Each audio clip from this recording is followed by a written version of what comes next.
Hey guys, this is the first of hopefully many videos about random aspects of LoL you probably never considered.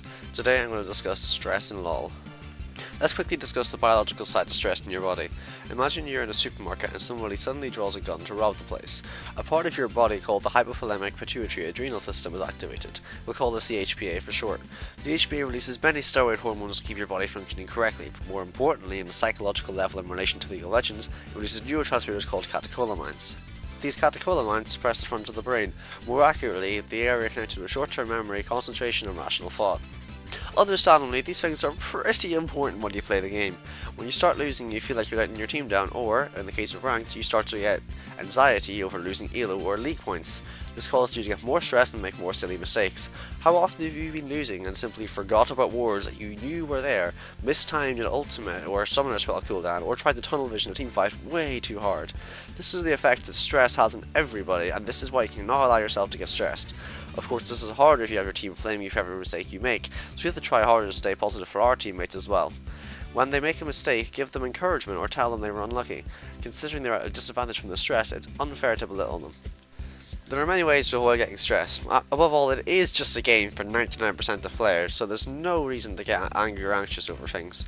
Try to focus on the positive. There's something positive you can get from every game, even if you go 0-10. Everyone makes mistakes, so just pick yourself up and adapt your playstyle accordingly.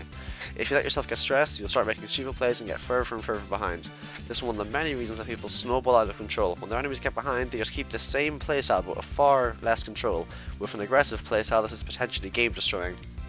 This is one of the many reasons you should never follow a guide outright. Aside from the fact that some guides are outdated or just flat out wrong, every lane is situational depending on what's happening. This applies to pre-game as well. Take this game when I'm playing Akali against Arise. As you can see, he takes precisely 0 MR in his runes and masters and instead opts for solid AP. This implies he's picking Rise solely on a counter pick and doesn't have a proper rune page. As a result, I completely flatten him in lane because I'm used to my champion.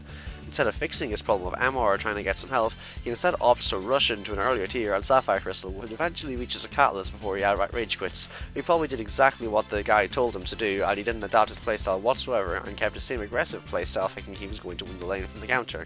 This is a prime example of how stress destroyed his game. He picked a lane which he was sure he was going to win, and then, when he started to lose, he started to make bad calls and keep his aggressive playstyle and build despite what the lane demanded. That's basically all I wanted to say today. Forgive my somewhat choky voice, I'm still recovering from a cold. I hope I taught you something new, and be sure to subscribe if you enjoyed. We post anything from informative, serious videos like this to silly happenings in the world of natural summon killers. Thanks for watching.